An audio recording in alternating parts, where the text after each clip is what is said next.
It's said that Maria Callas lost her voice when she lost weight dieting. And I was wondering, how does losing weight possibly bring about the loss of one's voice? Well, I think that to we to do big roles like Norma and exacting roles like Tosca, you need a certain stamina, a certain. I think it is just a certain sort of bulk. Um, I think that a lot of athletes, although they're not fat, have a certain muscular and a sizable quality about them.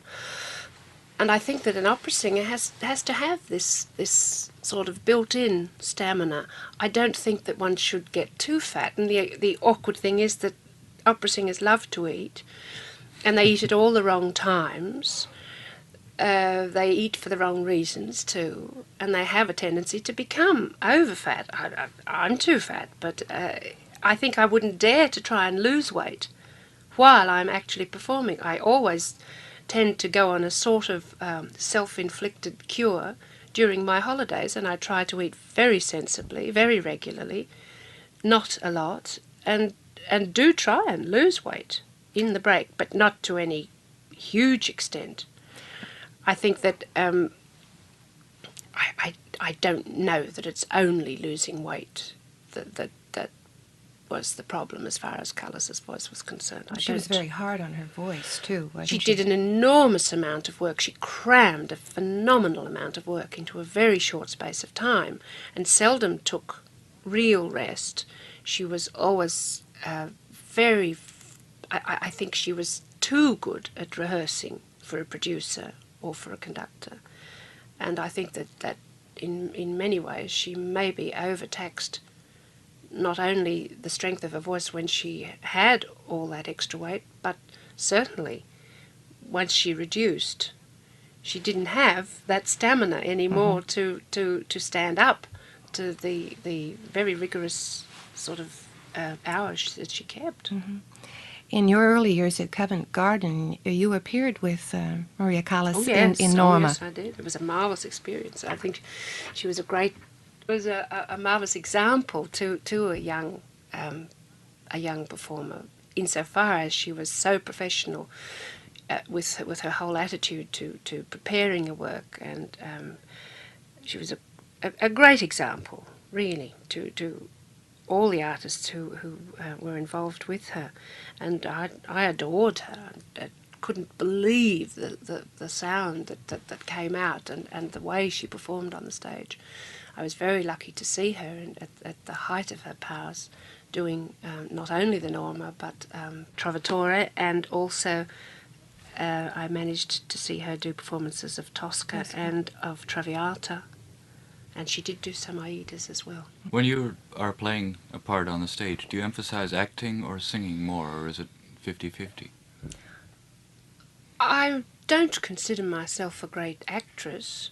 I think today that the actual presentation of the opera singer on the stage is more important. It is more important that they are able to take direction from a producer, but one shouldn't lose sight of the fact that we are not actors and actresses, we are singers. And I think first, if you go to an opera, you have to think first of the voice, and you have to act as well as you can by colouring the voice to produce what may not come across from your actual acting ability or possibility, because in something like Norma, it's really like a Greek tragedy rather than a particularly graphic piece on the stage. You have to stand for long periods singing, where you can actually get across in words what you have to say very much quicker. So that it is a 50-50 thing, as much as it can be. But I would like to be a better actress than I am. Do you learn your roles phonetically, or do you know the languages? Oh, I learned French for quite a number of years at school. I don't like to speak French. In fact, I speak very badly. Italian, I speak a little better. German, I don't know very well, although I have studied for 3 years, I think. I've studied German, French, and Italian, but I wouldn't say that I was very coherent in any of them. I sometimes find words that neither my husband nor I know what they mean, and even when we look them up in a modern dictionary, we're not too sure either, because some of the libretti are written in rather ancient Italian. Well, what do you do in a case like that then? Oh, we usually have friends who can help us out, Italian friends.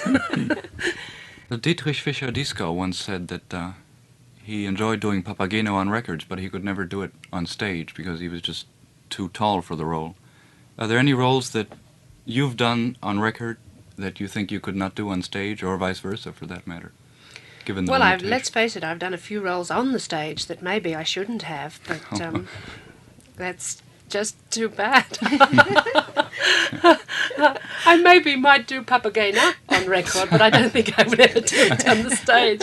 We always have a joke about it, because I have done the First Lady and the Queen of the Night and Pamina, and I'm always threatening to do Papageno. I don't know. I would never sing Butterfly, because I think I'd just look ridiculous. It's not impossible for me to sing it, though it's not advisable, but I wouldn't really do it from a visual point of view, I don't think.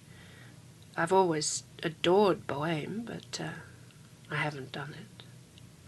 And yet I've sung Aida, so I mean, I think I have more chance of singing Bohème than Aida, but I think it was thought I'd look ridiculous. I wanted to do Constanza at Glyndebourne, and I was told I was too large.